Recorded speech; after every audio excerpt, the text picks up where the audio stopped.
we can see CRPC. In this class we are going to see chapter 27 judgment. இந்த வகுப்பில் குற்றவியல் நடைமுறை சட்டம் அத்தியாயம் 27 தீர்ப்புகளை பற்றி இந்த அத்தியாயத்தில் வழக்கு முடிந்து தீர்ப்பு வழங்குவது பற்றியும் அதில் என்னென்ன இடம்பெறுவது என்று முக்கியமான அம்சங்களை பற்றியும் பார்க்க போகிறோம். So we are going to see how the judgment can be prepared, what are the contents of the judgment, what is the punishment to be awarded. So what are the important particulars to be present in the judgment we are going to see in this chapter. First judgment தீர்ப்பு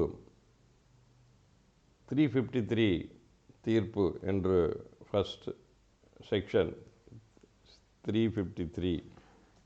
So what 353 says, the judgment in every trial in any criminal court of original jurisdiction, that is the trial court, original jurisdiction, trial court, எந்த குற்றவியல் நீதிமன்றம் விசாரணை நடத்துகின்ற நீதிமன்றம் judgement அதனுடைய தீர்ப்பினை shall be pronounced in the open court, திறந்த நீதிமன்றத்தில் அறிவிக்க வேண்டும். So it should be pronounced in the open court. So அந்த திறந்த நீதிமன்றத்தில் அந்த தீர்ப்பை வாசிக்க வேண்டும் அல்லது அறிவிக்க வேண்டும். By the proceeding officer immediately after termination of the trial, அந்த நீதிபதி அந்த வழக்கு விசாரணை முடிந்தவுடன் அந்த தீர்ப்பினை திறந்த நீதிமன்றத்தில் வாசிக்க வேண்டும். So after the completion of trial, so immediately the court should pronounce the judgment in the open court by the proceeding officer, that is the subsection 1 of 353. Or if it is postponed for without reservation, the judgment is reserved. So இந்த தேதி குறிப்பிடாமல் தீர்ப்புக்காக ஒத்திவைக்கப்படுகிறது என்று சொல்லியிருந்தால் தீர்ப்பு தேதி என்று இரு தரப்பினருக்கும் அறிவிப்பு கொடுத்து தீர்ப்பை பகர வேண்டும். So it should be judgment is reserved without mentioning the date of judgment. Then on the date of judgment, notice should be given to both sides and judgment should be pronounced. That is the basic things to be followed. How the judgment should be pronounced, எவ்வாறு நீதிமன்றம் அந்த தீர்ப்பினை வாசிக்கலாம் என்றால் கீழே மூன்று வகையில் சொல்லப்பட்டது. By delivering the whole judgment, முழு தீர்ப்பையும் வாசிக்கலாம். By reading out the whole judgment, அந்த தீர்ப்பை முழுசை வழங்கலாம் அல்லது முழு தீர்ப்பையும் வாசிக்கலாம். அல்லது by reading out the operative portion, முக்கியமான உங்களை குற்றவாளி என தீர்மானித்து உங்களுக்கு வழங்கப்பட வேண்டிய தண்டனை என்பதை கேட்டு உங்களை இந்த பிரிவுக்கான குற்றவாளி என தீர்மானிக்கப்பட்டது, உங்களுக்கு இந்த தண்டனை வழங்கப்பட்டது என்று முக்கியமான சாராம்சத்தை மட்டும் வாசிக்கலாம், படிக்கலாம். அது எந்த மொழியில் இருக்க வேண்டுமென்றால் அந்தந்த எதிரி அவருடைய வழக்கறிஞரும் புரிந்து கொள்ளும் மொழியில் இருக்க வேண்டும். So the entire judgment will be given, delivered to the parties, or an entire judgment can be read out. So or the court is entitled to important operative portion, what is he is bound to be guilty of the such and such an offense, and he is awarded the sentence of imprisonment or fine, whatever it is. So the important aspects can be read out by the judge in the open court. That is the way of pronouncing the judgment. இந்த மாதிரி திறந்த நீதிமன்றத்தில் எவ்வாறு அறிவிக்கலாம் என்றால் அந்த முழு தீர்ப்பையும் வழங்கலாம் அல்லது முழு தீர்ப்பையும் படிக்கலாம் அல்லது முக்கியமான அம்சத்தை மட்டும் படிக்கலாம். So these are the basic things to deliver the judgment, pronounce the judgment. தீர்ப்பு நாளன்று தீர்ப்பை வாசித்தல் என்று சொல்லிக்கொள்ளலாம். Then subsection 2, where the judgment is delivered under class A subsection 1, இந்த மேலே சொன்ன உட்பிரிவு 1 படி தீர்ப்பு வெளியிடப்பட்டவுடன் shall cause is to be taken in shorthand under the subsection 1 the preceding officer shall cause to be taken down in short hand and sign the transcript and every page of soon as made ready and write it in deliver the judgment in the open court. அந்த தீர்ப்பினை நீதிபதி ஸ்டெனோவிடம் dictate செய்து அதை short handle அவர் டைப்பை எடுத்து sign the transcript அதில் கையொப்பமிட்டு அதில் ஒவ்வொரு பக்கத்திலையும் கையொப்பமிட்டு and it is made and write on the date of delivery of judgment in open court அதை எழுதி அதை தீர்ப்பை நீதிமன்றத்தில் வழங்கலாம். இப்போ லேட்டஸ்ட்டாக கம்ப்யூட்டர் அண்ட் ஜட்ஜ்மெண்ட் எல்லாம் டைப் அடித்து டிக்டேஷன் எடுத்து ஸ்டெனோட்ட டிக்டேஷன் கொடுத்து அதை ஸ்டெனோட் தட்டச்சு செய்து அதை படிக்கலாம். So the court is entitle to dictate the judgment. It is taken by the stenographer and it is typed by them and prepared by the as per the instruction of the judge and it will be delivered in the open court. That is the basic things on the right and ready and made and write it on date of delivery of judgment in the open court. அந்த தேதியில் எந்த தேதியில் சொல்லப்படுகிறதோ அந்த தேதியில் இட்டு இருக்க வேண்டும் என்று சொல்லப்படுகிறது. Then subsection 3 when the judgment or operative portion read out under class B and C of subsection அது முக்கியமான அம்சத்தை மட்டும் படித்தால் as the case may be shall be dated and signed by the proceeding officer in the open court. அந்த திறந்த நீதிமன்றத்தில் அதை படித்து முடித்தவுடன் அந்த தீர்ப்பில் ஒவ்வொரு பக்கங்களில் நீதிபதி கையொப்பமிட வேண்டும். So it should be pronounced and each and every page shall be signed by the judge in the open court itself. அந்த தீர்ப்பை படித்து முடித்தவுடன் முக்கியமான அம்சத்தை படித்தவுடன் அல்லது முழு தத்துவத்தை படித்து முடித்தவுடன் அந்த ஒவ்வொரு பக்கத்திலும் நீதிபதி திறந்த நீதிமன்றத்தில் கையொப்பமிட வேண்டும். That is it shall be dated and signed by the presiding officer in the open court. So open கோர்ட்டில் கையொப்பமிட வேண்டும். That is the mandatory. If it is not written his own writing every page of judgment is signed by him. அவருடைய கைப்பட நீதிபதி தீர்ப்பை எழுதவில்லை என்றால் ஒரு பக்கத்திலும் அவர் கையொப்பமிட வேண்டும். So if it is not if it is typed he has to sign in the each and every page. அவர் டிக்டேஷன் பண்ணி வேறு ஸ்டெனோ டைப் அடிச்சுட்டு வந்தால் அது ஒவ்வொரு பேஜிலையும் அவர் கையொப்பமிட வேண்டும். அவரே சொந்தமாக கைப்பட எழுதியிருந்தால் அவர் கடைசி பக்கத்தில் மட்டும் கையொப்பமிட்டால் போதுமானது. That is the basic things. So after the pronouncement of the judgment in the open court, read out the judgment. The proceeding officer should sign with the date in the each and every page of the judgment. So that is the subsection 3 and subsection 4 350 where the judgment is pronounced in the manner specified in the class C. Whole judgment and copy they are immediately made available to the parties and perusal and their pleas are free of cost. So அந்த மாதிரி தீர்ப்பை படித்து முடித்த உடனே இரண்டு தரப்பினருக்கும் அதை பார்வையிடுவதற்கோ அல்லது இலவசமாக நகலை வழங்க வேண்டும். So free of cost made available for perusal of the parties. அதை அவர்கள் கேட்டால் அதை கொடுத்து அவர்களை பார்வையிட அனுமதிக்க வேண்டும் அல்லது தேர் ஃப்ரீ ஆஃப் காஸ்ட் எந்த விதமான இதுவும் இல்லாமல் அவங்களுக்கு இலவசமாக நகல் வழங்க வேண்டும். So after the pronounce and judgment signed by the judge the copy of the judgment will be given to the parties or to their pleaders. That is the basic things of the subsection 4. So these are the procedure. Then if accused is in custody, ஒரு எதிரி நீதிமன்ற காவலில் இருந்தால் he shall be brought to hear the judgment pronounced. ஒருத்தர் he is in custody and he is kept as custody throughout the trial, he is not getting any bail, then he should be brought from the jail and in his presence alone judgment should be pronounced. ஒரு எதிரி அந்த வழக்கு முடிவில் பிணையில் போகாமல் இருந்து அவர் நீதிமன்ற காவலிலேயே வழக்கு முடிவு வரை தீர்ப்பு வரை இருந்தால் அவர் ஜெயிலிலிருந்து அந்த அன்னைக்கு நீதிமன்றத்தில் ஆஜர்படுத்தி அவர் இருக்கும் பொழுதுதான் அந்த தீர்ப்பினை வெளியிட வேண்டும் என்பதுதான், ப்ரொனவுன்ஸ் பண்ண வேண்டும் என்பதுதான் subsection 5. So accused is not in custody on bail. So அந்த எதிரியானவர் வந்து ஜாமீனில் சென்றிருந்தால் நீதித்துறை நீதிமன்ற காவலில் இல்லை என்றால் shall be required by the court to attend hear the judgment pronounce. அவரை வந்து ஆஜராக சொல்லி நீதிமன்றத்தில் அன்று ஆஜராக வேண்டும் என்று உத்தரவிடலாம். Except where is personal during the trial has been suspended sentencing to only or fine only or he is acquitted.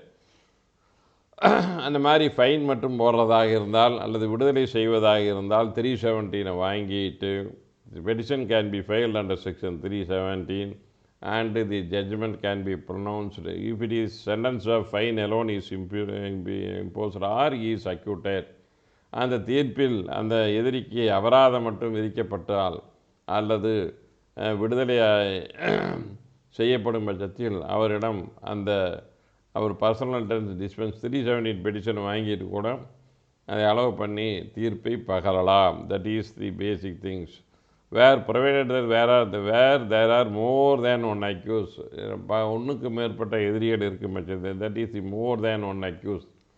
Then are more than two not attend any of them is not attending. இப்போ 2க்கு மேல் இருக்கிற 2 பேர்த்தில் ஒருத்தர் வரல, 5 பேர் இருக்கிறாரு, 2 பேர் வர்றதில்ல. அந்த மாதிரி இருந்தால் the court on the date and pronounce the proceeding as may avoid the undue delay and dispose and pronounce the judgment notwithstanding their options.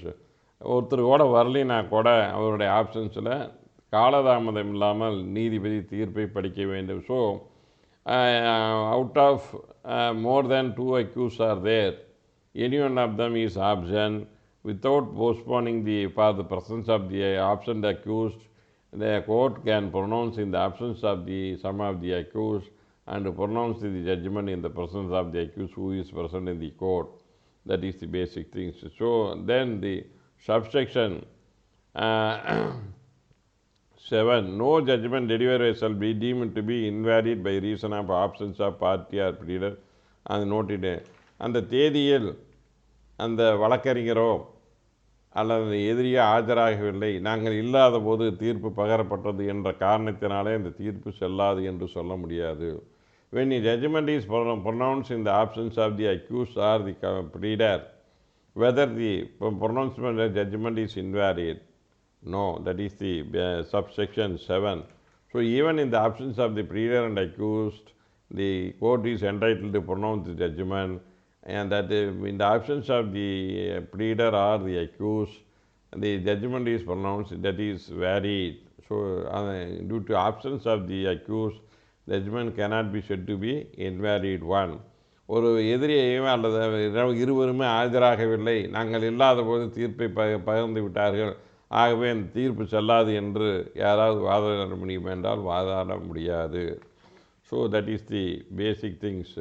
Then nothing this section shall be considered to limit in any way extents of provision 465. 465 இருக்கிற அந்த சட்டப்பிரிவில் இருக்கிறத extension பண்ணுறதுல எந்த விதமான தடையும் இல்லை என்று சொல்லப்படுகிறது. 465 finding or sentence when reversible by reason of error அம்சம் irregularity. ஸோ தற்போல ஏதாச்சும் லேசாக தீர்ப்பு தப்பு இருந்தால் error or omission case and facts and consider. So அந்த 465 பார்த்தீங்கன்னா finding or sentence when reversible by reason of error or omission or irregularity. ஏதாவது தப்பு தண்டா நடந்தது அந்த சென்டென்ஸ்லேயும் அந்த ஃபைண்டிங்ஸ்லேயும் இருந்தால் அதை அந்த 465 deemed to limit anyway extents of provision 465 shall be அந்த 465 பொருந்தும். இப்போ எங்கிட்ட ஒரிஜினல் ஜட்ஜ்மெண்ட் கொடுத்துட்டாங்க, அதனால் எரர் இருக்குது, திருத்தக்கூடாதுன்னு சொல்லி யாரும் சொல்ல முடியாது. That is the basic things. So the power given under force any error is found place in the judgment even after the delivery that can be rectified. That will not invalidate the judgment. That is the 465 relating to irregular proceedings. முறையற்ற நடைமுறை நீதிமன்றத்தில் நடந்தால் அது வந்து எது எது பாதிக்கும் என்று உள்ளது, இர்ரெகுலர் ப்ரொசீடிங்ஸு, அந்த மாதிரி சின்ன சின்ன தவறுகள் வந்து தீர்ப்பில் இருந்தால் அதனால் அந்த இது செல்லாது என்று சொல்ல முடியாது. So that is the basic things. Judgment made after the pronouncement, தீர்ப்பை வாசிச்சுட்டு அதுக்கு பிற்பாடு ரெடி பண்ணியிருக்கிறாங்க. இந்த present case order allowing the appeal passed earlier by the high court and however reason recall later and also judgment was antedated. It was unsatisfactory way of disposing the case and should not be repeated by court in the country. ஹைகோர்ட்டில் இந்த தீர்ப்பில் வந்து state of Tripura versus Rambir Singh 2008 1 MLJ criminal page 117 supreme கோர்ட்டில் என்ன பண்ணுறாங்கன்னா, தீர்ப்பை வாசிச்சுட்டு அதுக்கு பிற்பாடு ரெடி பண்ணி ஜட்ஜு பழைய தேதி போட்டு கையெழுத்து போட்டுக்கிறாரு.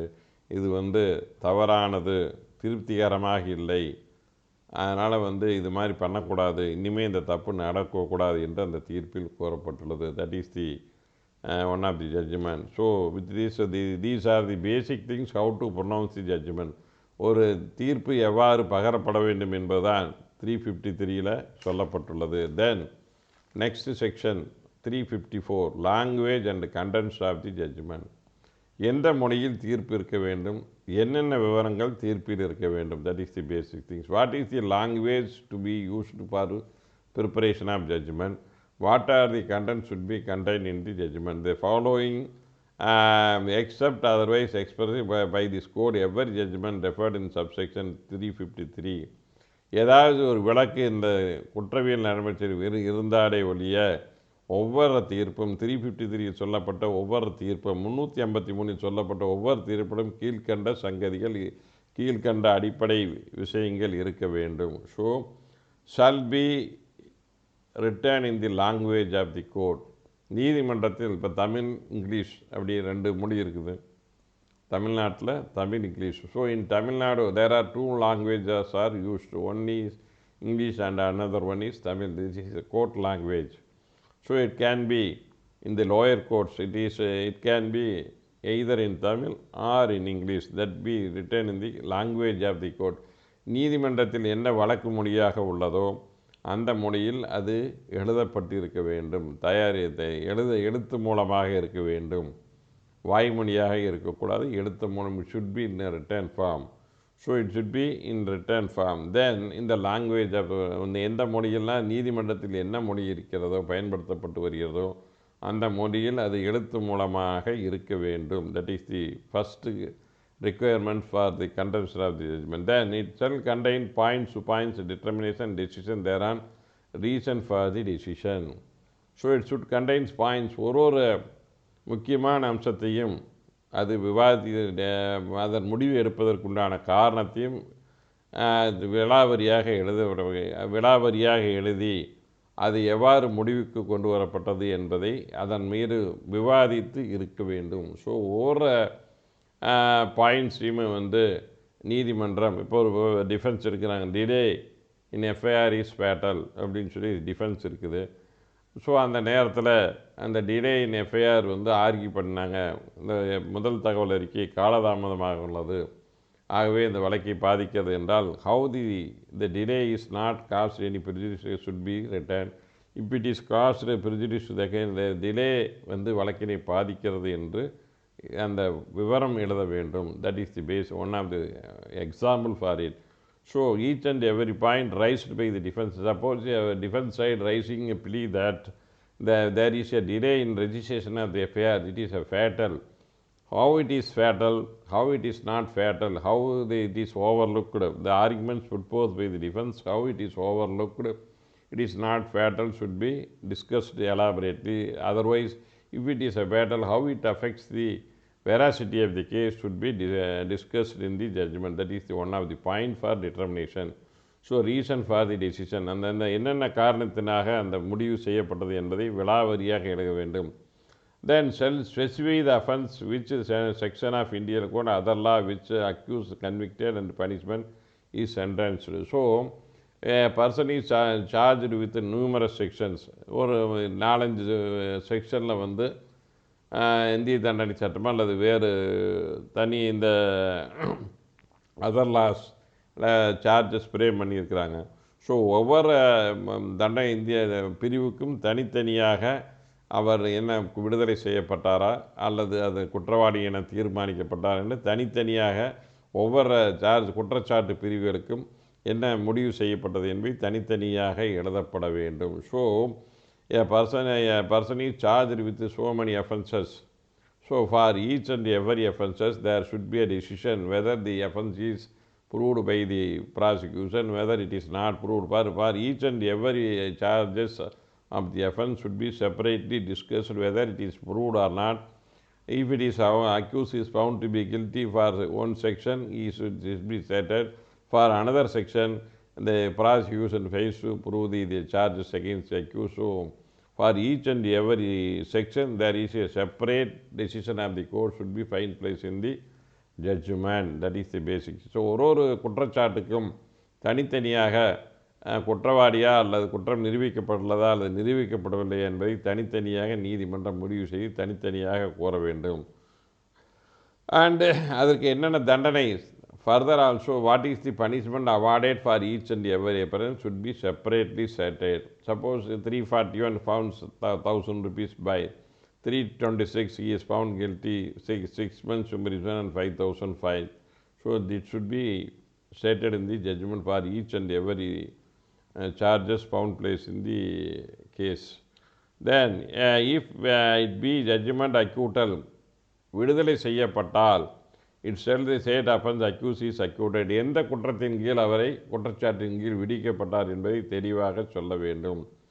And direct that he shall be ready at liberty. இந்த வழக்கிலிருந்து நீங்களே விடுவிக்கப்படுகிறீர்கள், விடுதலை செய்து உங்களை இந்த வழக்கிலிருந்து விடுவிக்கப்படுகிறார் என்பதை சொல்ல வேண்டும். Liberty. So that is to be stated in the judgment. So if it is acquittal விடுதலை செய்யப்பட்டால் எதிரியை குற்றவாளி என தீர்மானித்து இந்த வழக்கிலிருந்து அவரை விடுவிக்கிறேன் என்று சொல்ல வேண்டும். That is the basic things of contention of the judgment subsection 1. Then subsection 2 354 where the conviction is under Indian Penal Code, it is a doubtful under 2 section under which of 2 parts of the same section offences falls. The court is distinctly express them and pass a judgment in the alternatively. இப்போ ஒரே செக்ஷனில் இப்போ வீட்டுக்குள்ளார போகும் திருடனா அப்படிங்கிறாங்க. 380 379 எது வருதுன்னு தெரியாத ஒரு குழப்பம் வருகிறது. அந்த மாதிரி வந்த பட்சத்தில் அதை தனியாக சொல்லி எக்ஸ்பிரஸ் பண்ணி அந்த ஜட்ஜ்மெண்ட்டை சொல்ல வேண்டும். ஆல்டர்னேட்டிவாக இப்போ 326 அப்படின்னு person is charge with 326 the grievous injury is not proved, then it can be altered to 324. So that should be stated distinctly. Whether the 326 is not made out, the prosecution fails to prove the offence under grievous injury, hence the accused is found guilty under 324 என்று சொல்ல வேண்டும். So ஒரு 326 made out ஆகுதா அப்படின்னு ஒரு சந்தேகம் வந்ததுன்னா அவர் எது கொடுங்காயம் என்பதை அரசு தரப்பில் நிரூபிக்கவில்லை. ஆகவே 326 காயம் ஏற்பட்டதை நிரூபித்ததெல்லாம் எதிரி 324 குற்றவாளி என தீர்மானிக்கிறேன் என்று விளக்கம் கொடுத்து அந்த ஆல்ட்ரேஷன் செக்ஷன் ஆல்ட்ரேஷனை பற்றி சொல்ல வேண்டும். தென் subsection 354 where the conviction of offence is punishable with death or alternate imprisonment for life. So ஒரு கேஸில் இப்போ it of murder case 302 is charged, there are only 2 options. Only he can be convicted to death or only he can be passed life sentence. 302 மரணம் இந்த கொலை குற்றம் சாட்டப்பட்டால் அவருக்கு ஒரே 2 தண்டனை தான் விதிக்க வேண்டும். ஒன்று மரண தண்டனை அல்லது ஆயுள் தண்டனை. அது கம்மியாக கொடுக்க முடியாது 302ல். So under when the conviction for life imprisonment for term of years, judgment shall reason for the sentence awarded. In case of sentence of death, special reason for the same. Why the lesser punishment is awarded, there must be a reasons to be stated. So எந்த குற்றவாளியை அது வினாவிவாங்க. நீங்கள் உங்களை குற்றவாளி என தீர்மானிக்கப்பட்டு உங்களுக்கு கொடுக்கும் குற்றத்தை பற்றி என்ன சொல்கிறேன்டால் இப்போ மரண தண்டனை கொடுக்கிறேன் என்று சொன்னால் ஏன் இவருக்கு மரண தண்டனை அளிக்கப்படுகிறது என்பது அதற்கு காரணகர்த்தாவே எழுத வேண்டும். அது when a person is to be awarded a death sentence, what is the reason why he was sentenced to death? should be separately stated. Reason for giving death penalty should be stated separately. Likewise, for death sentence, instead of passing death sentence, life imprisonment is awarded. Why is lesser punishment is given? Instead of giving death sentence, why life imprisonment is given? That should be stated in the reason for the giving lesser punishment of life. So that should be. ஆயுள் தண்டனை கொடுக்கப்படுகிறது, மரண தண்டனைக்கு பதில் ஆயுள் தண்டனை கொடுத்தால் ஏன் மரண தண்டனைக்கு பதில் ஆயுள் தண்டனை வழங்கப்பட்டது என்பதற்கு காரணத்தையும் எழுத வேண்டும். That is the basic things of 354 subsection 3. Then subsection 4, when the conviction of offence punishable with imprisonment for term 1 year or more.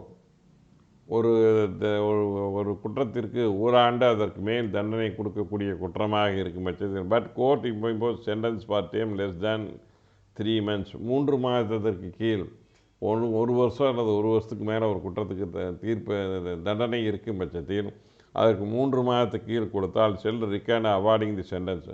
ஏன் 3 மாதத்துக்கு கீழ் கொடுக்கப்பட்டது என்பதற்கு காரணத்தை எழுத வேண்டும். Unless sentence is one of imprisonment till rising about unless the court tried summarily the provision under the code. சில ஐடிஆர்சின்னு கொடுப்பாங்க, டில் ரைஸ் கோர்ட்டு கலையும் வரை தண்டனை, ITRC, that is call till rising of court, that is called ITRC. காலையில் judgment சொல்லி சாயங்காலம் வரை கோர்ட்டில் உட்கார வச்சுருக்காங்க. டில் ரைசிங், அந்த கோர்ட் காலையில் 6 மணிக்கு 10 மணிக்கு ஆரம்பித்து சாயங்காலம் 6 மணிக்கு முடியும். ஸோ அந்த கோர்ட்டு கலையும் வரை தண்டனை, தட் இஸ் கால் ஐடிஆர்சிவாங்க, till rising of court. So அந்த நீதிமன்றம் நடக்கும் வரை அவருக்கு தண்டனை, தட் இஸ் கால் ஐடிஆர்சின்னு சொல்கிறாங்க. டில் ரைசிங் ஆஃப் கோர்ட். நம்ம இட் இஸ் அவார்டட், அந்த மாதிரி ஐடிஆர்சி கொடுத்தா அதுக்கு என்ன காரணம் என்பதையும் எழுத வேண்டும். தென் subsection 5, when the sentence is death, ஒருவருக்கு மரண தண்டனை வழங்கப்பட்டால் அது எவ்வாறு எழுதப்பட வேண்டும். Sentence to direct he hanged by neck till his death, அவரை சாகும் வரை தூக்கிலிட வேண்டும், தொங்கவிட வேண்டும் என்று எழுத வேண்டும். அவரை இஃப் ஏ பர்சன், உனக்கு மரண தண்டனை விதிக்கிறேன் என்று மரண தண்டனை விதித்து அவர் சாகும் வரை தூக்கிலிடப்பட வேண்டும் என்று அந்த வார்த்தை இடம்பெற வேண்டும். ஸோ ஹேங்க்டு பை நெக், கழுத்தில் தூக்கு கயிறிட்டு அவர் சாகும் வரை தூக்கிலிடப்பட வேண்டும் என்று எழுதப்பட வேண்டும். So when a person is awarded with death sentence, the judgment should contain that he should be hanged till his death and around the neck, no other mode of causing death, only hanging by neck. கழுத்தில் சுருக்கு கயிறு போட்டு அதை இறுக்கி தொங்க விட்டு சாகடிக்க வேண்டும் என்ற வார்த்தை முக்கியமாக இருக்க வேண்டும். By hanged by neck till his death. So கழுத்தில் கயிறு போட்டு அவர் தொங்க விட்டு சாகிற வரைக்கும் தொங்க விட வேண்டும் என்று தீர்ப்பில் வர வேண்டும். So then subsection 6, every order under section 117, subsection 138 and final 125, 145, 147. இப்போ 107னா அது நல்ல நன்னடத்தை பண்ணுறது, 138 இந்த மாதிரி நியூசன்ஸு, 125னா ஜீவனாம்சம், 145 ப்ரொசீடிங்ஸ்னால் நிலத்தகராறு இருக்கிறது, 147 இதெல்லாம் points for determinate thereon and reasons thereon. So இந்த மாதிரி வழக்குகளை அந்த தீர்ப்பில் என்ன தீர்ப்பு வழங்கப்பட்டது என்பதை, இப்போ ஜீவனாம்ச வழக்கு, நிலத்தகராறு 145 ப்ரொசீடிங்ஸு, அதே மாதிரி பப்ளிக் நியூசன்ஸ் பண்ணால் 138, இதில் எல்லாம் தீர்ப்புகளுக்கெல்லாம் எதனால் அந்த தீர்ப்பு எழுதப்பட்டது என்பதை தெளிவாக குறிப்பிட்டிருக்க வேண்டும். So these are the basic contention of the judgment. So I will read the death penalty and exception. Court required to state the special reason. Death பெனால்ட்டிங்கில், மரண தண்டனையில் அதுக்கு என்ன காரணம்னு சொல்லி ரொம்ப எக்ஸப்ஷன் கேஸில் தான் கொடுக்கணும்னு சொல்கிறாங்க. That is Babu alias Mubarak Hussain versus state of Rajasthan 2007, 1 Tamil Nadu law reporter 220 supreme court. Death sentence in rare and rarest case, ரொம்ப அரிதான கேஸில் தான் மரண தண்டனை விதிக்கும். Appellant life convict are getting release on bail again murdered the two innocents. ஒருத்தர் வந்து ஆயுள் தண்டனை விதித்து பெயிலில் வந்திருக்கிறான், வெடி வந்து மடி 2 பேர்த்த கொண்டு போடுறான். So no premeditation previous enmity not rare and rarest ever consider fact of licence awarded with which shall not be less than 35 years. அதில் வந்து 35 வருஷம் உள்ள இருக்கும்னு உத்தரவு போடுறாங்க லைஃப் சென்டென்ஸில். That is the basic things. That is the Rumidar Sumathi versus Shrimati Rumidar versus state of West Bengal and another 2009 to Tamil Nadu Law Reporter, page 121, Supreme Court. So these are the some of the example. Then 355 Metropolitan Magistrate Judgment. மாநகர நீதித்துறை நடுவர்னா எப்படி judgment? Instead of recording the judgment இந்த manner here மேலே சொன்னபடி பதிவு செய்யாமல் a metropolitan record the following particulars namely கீழ்கண்ட விவரத்தை குறித்தாலே போதுமானது. மேலே சொன்னபடி சொல்லாமல் கீழே serial number of the case, அதாவது அந்த வரிசையன், அதாவது சிசி நம்பர்னால் வரிசையன், அந்த CC number, date of commission of offence, எந்த தேதியில் குற்றம் நடந்தது, அது புகார்தாரர் யார், name of the complainant, name of the accuse person, அந்த எதிரி யார், அண்ட் இஸ் பேரண்டேஜ் அண்டு அவர் அப்பா பெயர், அவர் குடியிருப்பு முகவரி இருக்க வேண்டும். இந்த அஃபென்ஸ் கம்ப்ளைண்ட் ஆன் ப்ரூவ்டு, அது எந்த குற்றம் செய்தார் அது நிரூபிக்கப்பட்டதா என்று இருந்தால் போதும். பிடி of the accused and examination, அவரை வந்து கேள்வி கேட்டு சார்ஜ், ஃபைனல் ஆர்டர், இறுதி உத்தரவு இருந்தால் போதுமானது. டேட் ஆஃப் சச் ஆர்டர், அந்த உத்தரவின் தேதி இருக்க வேண்டும். In all cases in which appeal lies from the order 373 and 375 brief of statement recordation. இதில் மெட்ரோபாலிட்டன் மாநகர ஜட்ஜாக இருந்தால் இந்த விவரங்கள் இருந்தால் போதும். Instead of recording the judgment manner provided, மேலே சொன்னபடி இல்லாமல் இந்த பர்டிகுலர் வச்சு தீர்ப்பு சொல்லலாம் என்று சொல்லப்பட்டுள்ளது. தென் இந்த 354 சொன்னது 355 மெட்ரோபாலிட்டன் மேஜிஸ்ட்ரேட் தான் அவர் சொல்லலாம். That is the basic thing. Then next order for notifying the address of the previous conviction of the offender. இதை முன்னால் தண்டனை பெற்றவராக இருந்தால் அது சம்பந்தமாக உத்தரவினை பிறப்பிக்க வேண்டும். So whenever there is a accused is a previous convict, there should be a specific order should be made in the judgment. So any person having been convicted by court of India of unassailable with 215 any previous conviction with regard to the following offence: 215 489A, that is the fake currencies, கள்ள note 489, 489B, 489C, 489D, 506 part 2 இந்த criminal intimidation இந்த மாதிரி இருந்தால் which may extend to 7 years or with fine or both. 506 the Indian Penal Code or any offence punishable with chapter 12 or 14 of that code with imprisonment by 3 years or upwards. எந்த சாப்டரில் இந்திய தண்டனை சட்டத்தில் இந்த 12 அல்லது 16 சாப்டரில் அதுக்கு வந்து 3 ஆண்டுகளுக்கு மேல் தண்டனை இருந்தால் is again convicted for the offences when same. முதல்லயே ஏற்கனவே இந்த குற்றங்களுக்கு அவர் குற்றவாளி என தீர்மானித்திருந்தால் மீண்டும் அதே குற்றத்தை புரிந்தால் அந்த imprisonment for the term 3 affairs அந்த மேஜிஸ்ட்ரேட் செகண்ட் கிளாஸ் 3 வருஷத்துக்கு மேல் அதில் தண்டனை கொடுக்க வேண்டிய சூழ்நிலை இருந்தால் at the time of second class மேஜிஸ்ட்ரேட்டுக்கு 3 வருஷம் கொடுக்க முடியாது. அவர் at the time second class magistrate passing the judgment and order the residence and change of absence and the release and notified and here and part time exceeding 5 years from the date of expiry of such a sentence. So அந்த ஏற்கனவே தண்டனை முடித்த பின்னிட்டு 5 வருடம் exceeding not 5 வரை கொடுக்கலாம். அந்த ஏற்கனவே அணிவித்த தண்டனையை அனுபவித்து விட்டு அதுவரை 5 வருடம் வரை கொடுக்கலாம் என்று உள்ளது. That is the basic things of previous conviction. A person is convicted any of the offence as stated for the fake currency 506 part 2 215 and again he was convicted for the same offence and not exceeding 5 years 5 வருஷம் வரைக்கும் கொடுக்கலாம். So ஏற்கனவே தண்டனை அனுபவிக்காத அந்த தண்டனை அனுபவித்து அதுக்கு பிற்பாடு இந்த தண்டனை அனுபவிக்கலாம் என்று கொடுக்கலாம். So the provision 1 with reference to offences named therein apply to the criminal conspiracy. மேலே சொன்ன குற்றங்களுக்கு சதி குற்றம் இருந்தாலும், அபட்மெண்ட் தூண்டுதல் பண்ணியிருந்தாலும் அது இந்த பொருந்தும். அட்டெம்ப்ட் பண்ணியிருந்தாலும், ஸோ முயற்சி, so criminal conspiracy to prepare a fake currency or abetment to commit a fake currency or any attempt to use the fake currency. So that is the one of the example.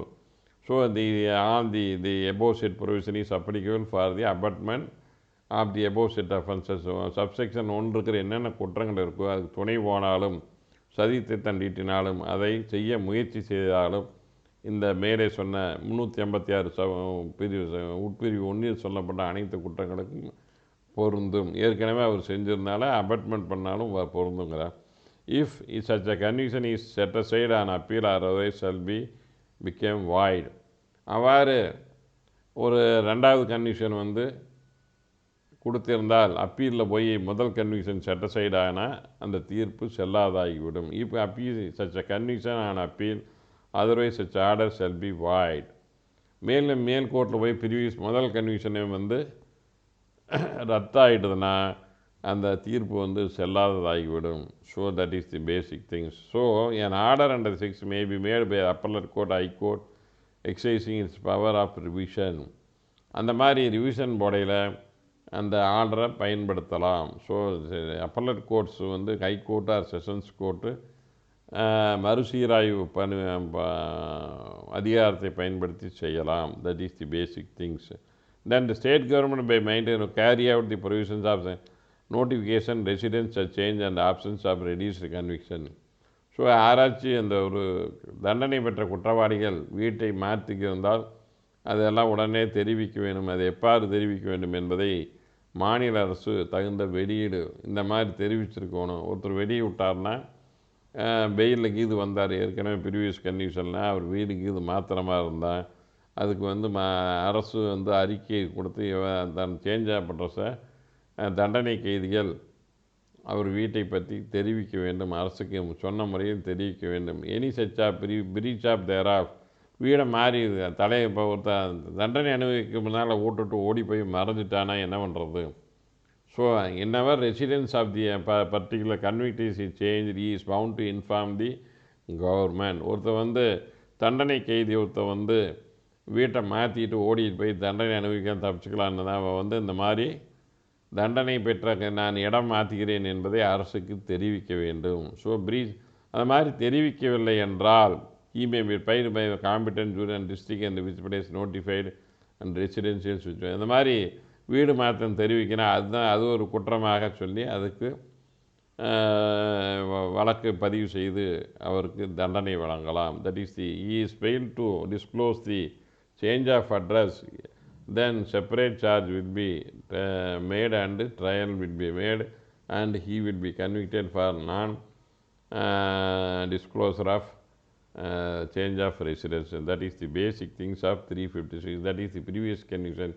ஏற்கனவே ஒரு வழக்கில் குற்றவாளி என தீர்மானிக்கப்பட்டிருந்தால் அவருக்கு என்னென்ன நடைமுறை பின்பற்றப்பட வேண்டும் என்பதுதான் 350. So a previous convict again he committed the same offense as stated in the 356. How he can be dealt at the time of passing அந்த தீர்ப்பு வழங்கும்போது ஏற்கனவே தண்டனை பெற்ற கைதியாக இருந்தால் அதே குற்றங்களை மீண்டும் செய்தால் அவருக்கு எவ்வாறு தண்டனை அளிக்கப்பட வேண்டும் என்பதுதான் 356 சாராம்சம்.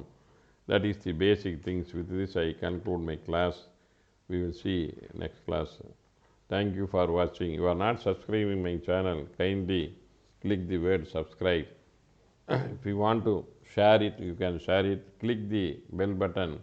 You will get a notification whenever a new lecture is uploaded in my channel.